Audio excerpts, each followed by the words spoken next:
রাজু ভাই কাগজ পোড়াইতেছে ওখানে। হ্যাঁ, আমার তো কাগজ পোড়ানোর কথা ছিল আজকে। হ্যাঁ, এই আগুনে যদি ডালা দিতেন তাহলে কিন্তু কেউ জিজ্ঞেস করতো না, কেউ জিজ্ঞাসা করতো না।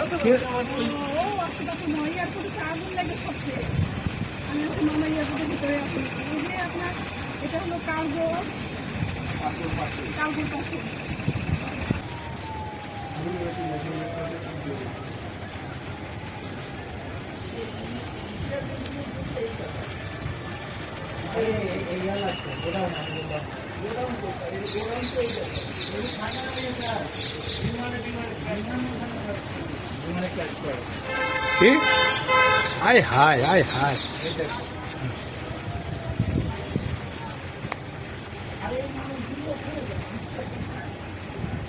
হ্যাঁ, দেখছো অবস্থা?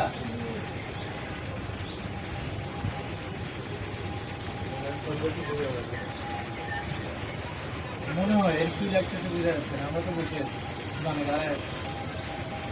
আল্লাহ, এটা নিভাবে কিভাবে আল্লাহ আমাদের ভালো। ঠিক আছে,